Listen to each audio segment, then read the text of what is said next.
एक घटना के माध्यम से अपनी बात के ऊपर आता हूँ।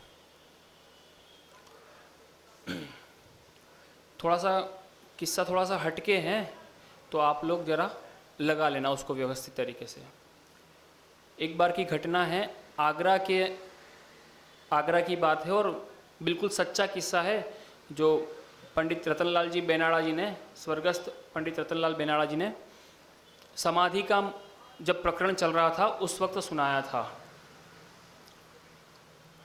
फिर बाद में बात को जोड़ेंगे कि मतलब मैंने समाधि का प्रकरण सम्यक ज्ञान के मुद्दे में क्यों लिया।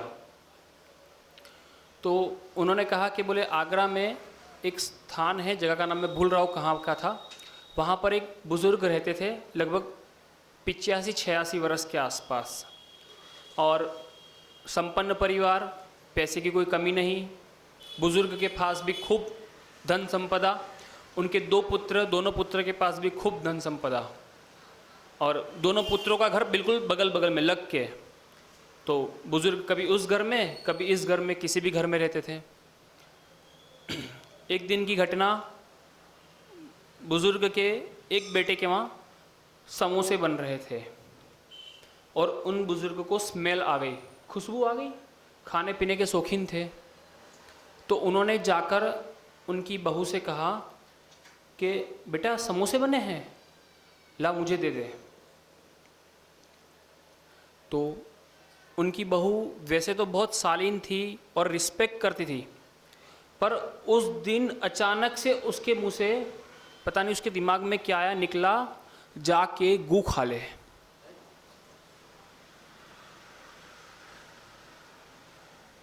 बुजुर्ग से उसने कहा, कभी गलत शब्द इस्तेमाल नहीं किया, पर उस दिन उसके मुंह से निकला जाके गू खा ले।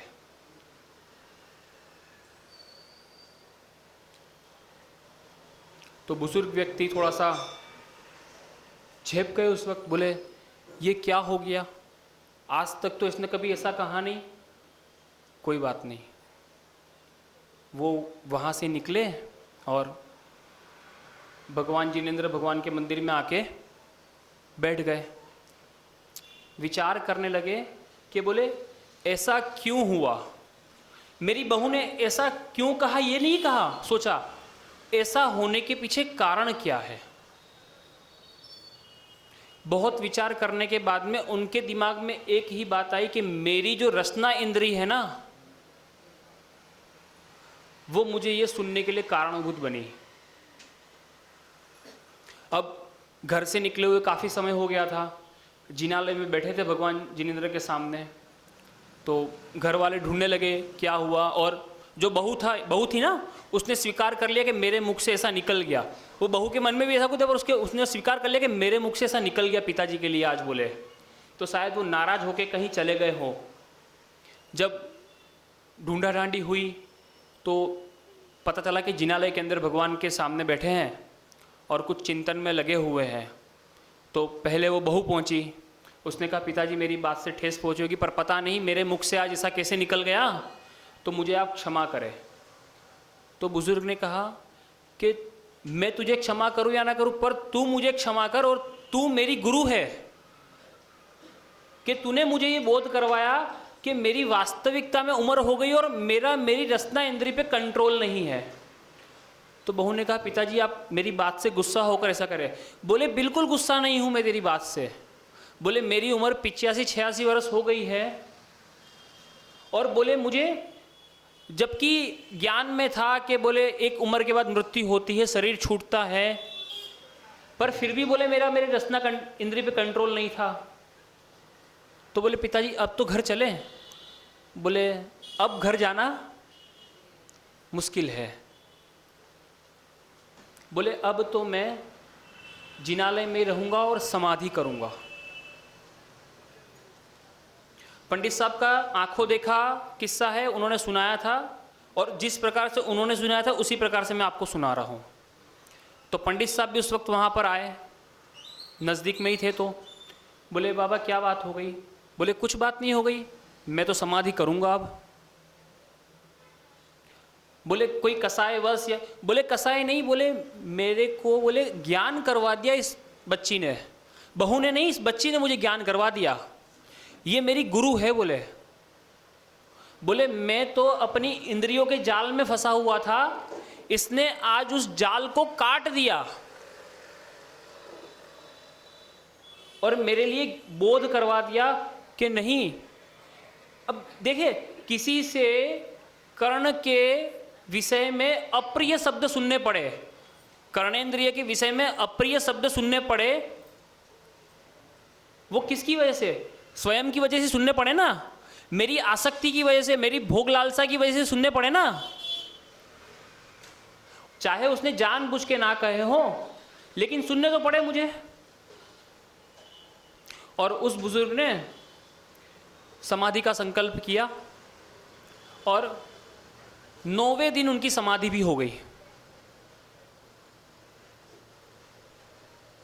अब ये बात करने का कारण, जिनेंद्र भगवान ने और हमने जो मंगलाचरण किया उसके अंदर कहा कि ज्ञातारम विश्व तत्वानाम और मोक्ष मार्गस्य नेतारम, पहले तो कहा, पर ज्ञातारम विश्व तत्वानाम, सभी तत्वों को जानने वाले हैं यानी संपूर्ण ज्ञानी हैं।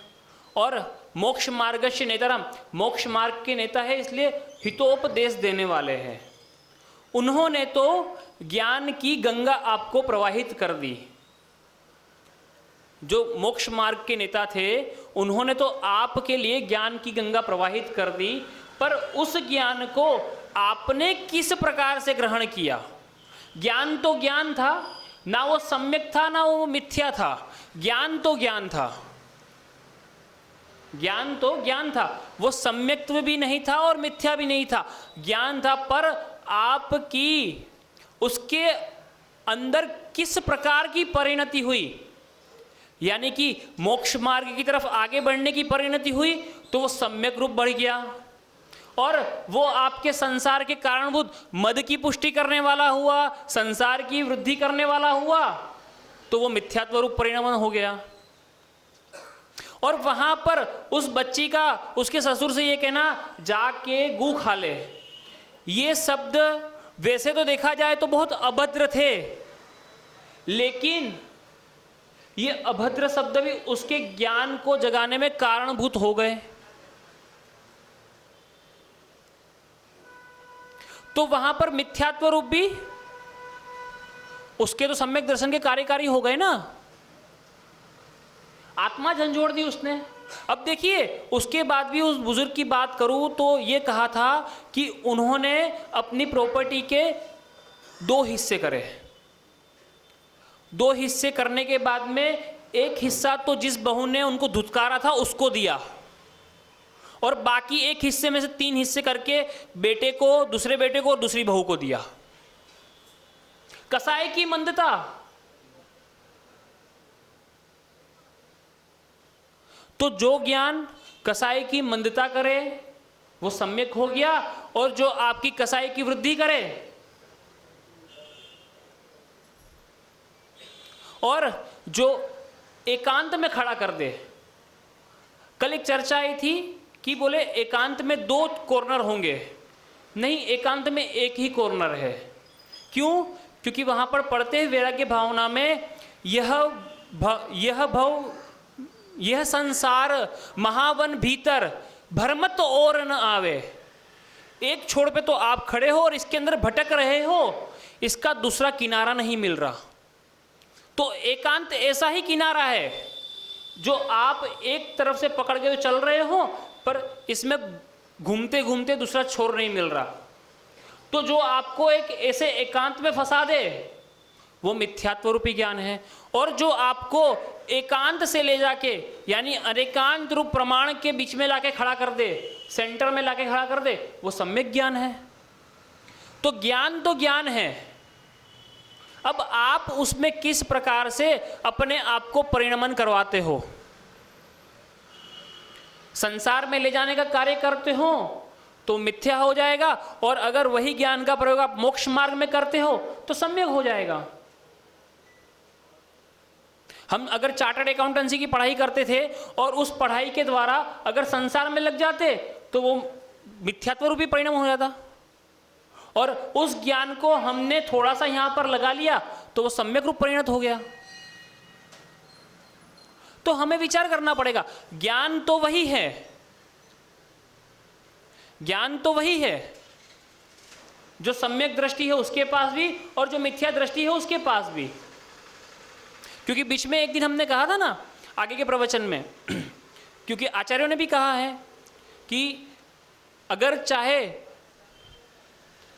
11 अंग 14 पूर्व का ज्ञान हो पर सम्यक्त्व ना हो तो वो मिथ्यात्व ही है, मिथ्या ज्ञान ही है। और कुछ भी ज्ञान ना हो, शिव कोटि महाराज की तरह, और केवल अष्ट प्रवचन मात्रिका का ज्ञान हो तो भी वो सम्यक ज्ञान है। तो ज्ञान तो वही है, मिथ्या रूप में भी वही था, सम्यक रूप में भी था। ज्ञान तो ज्ञान ही है, पर आपका उपयोग किस प्रकार से है। अब मुख्य शब्द पे आता हूं, ज्ञान का उपयोग किस प्रकार पे है। ज्ञान तो 5 प्रकार का आपको कहा और उसको जानने के साधन 2 कह दिए, प्रमाण नैरधिगम। पर आप उसको किस प्रकार से, किस दृष्टिकोण से देखते हैं, किस प्रकार से उसका उपयोग करते हैं, तब वो सम्यक्त्व और मिथ्यात्व रूप परिणमित होता है आपके हिसाब से। क्योंकि केवली भगवान का ज्ञान तो ज्ञान ही है, और सम्यक ज्ञान के आगे सम्यक परिणति ना लगे तब भी वो ज्ञान सम्यक ही रहेगा। पर आपने उसका उपयोग मिथ्या रूप में किया, इसलिए वो मिथ्या ज्ञान बन गया। और ज्ञान को मिथ्या कहना ही मिथ्या भ्रांति है, क्योंकि ज्ञानोपयोग आपका मिथ्या प्रकार का था। जो ज्ञानोपयोग था ना वो मिथ्या प्रकार का था, इसीलिए आपने ज्ञान को मिथ्या कह दिया कि वो मिथ्या ज्ञान का धारी है। पर ज्ञान का धारी था वो सम्यक ज्ञान को ही आपने मिथ्या प्रकार से प्रयोग किया और वो मिथ्या ज्ञान बन गया। वहां पर उन बुजुर्ग ने अगर सोचा होता कि ये बहू तो ऐसी है, इसने मुझे समोसा नहीं दिया, ऊपर से गलत 4 बातें कह दी, तब मिथ्या हो जाता। पर उन्होंने क्या विचारा कि मेरी ही आसक्ति की वजह से, मेरी ही भोग लालसा की वजह से, मेरी ही कामेंद्रिय की वजह से मुझे आज ये गलत शब्द, अप्रिय शब्द, कटुक शब्द सुनने पड़े हैं। इसीलिए मैं इस आसक्ति का त्याग करूं, इस भोग का त्याग करूं, इस ममत्व का त्याग करूं और अपनी कसाय का त्याग करूं। और वास्तविक ज्ञान वही है जो आपकी कसाय को मंद करे, जो आपको अंधकार में से रोशनी की तरफ ले जाए,